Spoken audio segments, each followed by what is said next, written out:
your bed dress, each and every dress you have, just wear it and take it to church because you're going to see your father. That's basically it. You are going to see your father. You're going to spend some time. It's not some time, quality time with your father. You're going to praise him. You're going to dance. You're going to worship. You're going to have a time to spend with your siblings.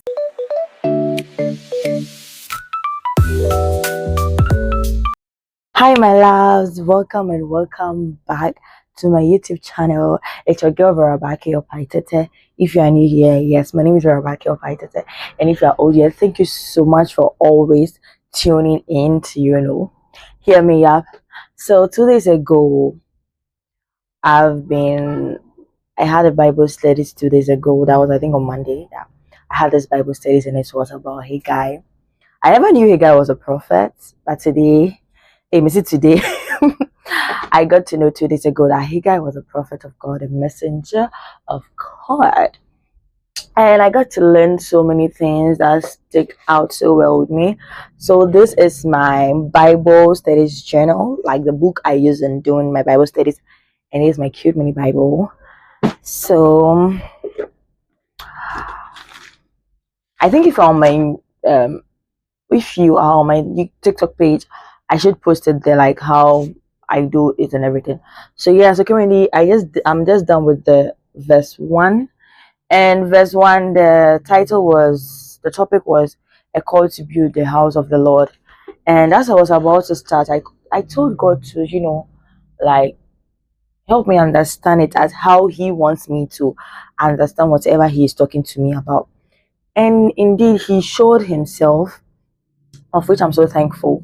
As I was reading, going on and everything, there was the verse that stick with me. Verse 1, Haggai chapter 1, verse 9.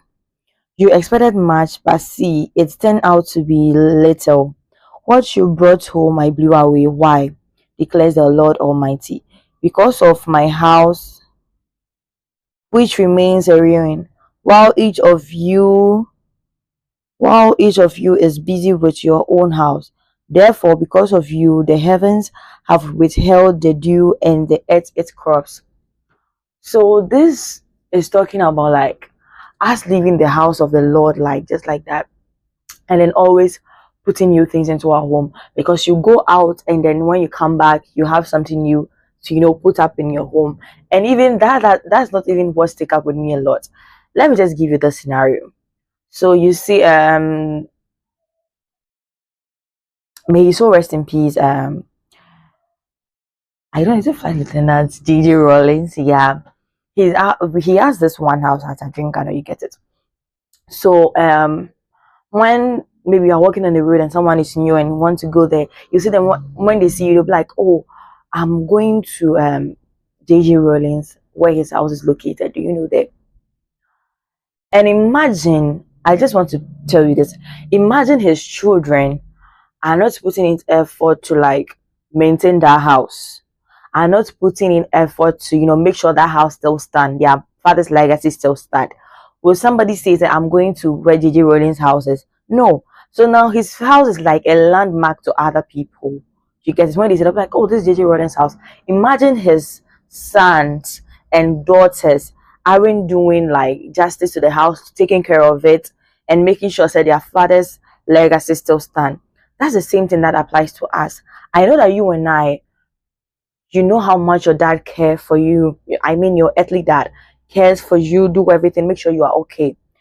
I don't think you stay there for his legacy to, spoil or get damaged, right? You do every single thing in your power to make sure it's maintained. Even if you are not staying there, you make sure your father's legacy still stands.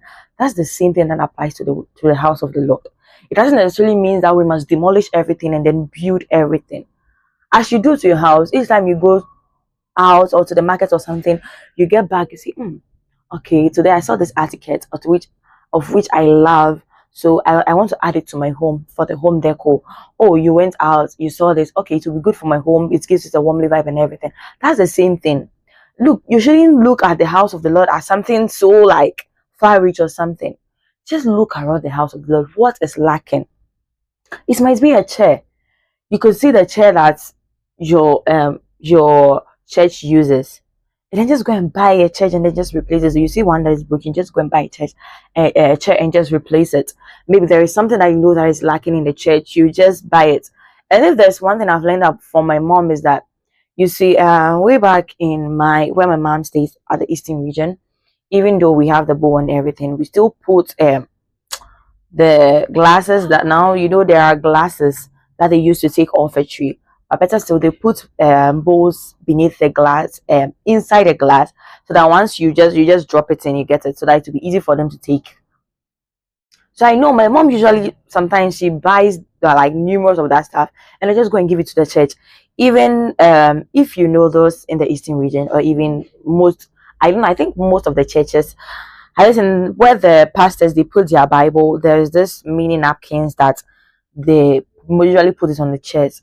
You can buy that napkins like different times and just go and give it out to the church. Maybe on Sunday, somebody might come to church and they might be feeling thirsty. They might not be having the money to purchase water. You can, maybe one Sunday, you can just buy water and then just give it to the church. You are also supporting the church with this. It doesn't necessarily mean that it should be something big. Each and everything, now when you go out, you see this, you'll be like, oh, it will be good for my home. That's the same thing that can be good for your father's house. We must maintain our father's legacy. You get it? And sometimes you can go to the church and be like, gosh, this church is so nice. What are they doing different? People are supporting. You can also support the church. You get it? Because you might be praying for something. You might be praying for something so long, but it's not coming. Just test your God. Buy something for your father. Make sure your father's house is looking good.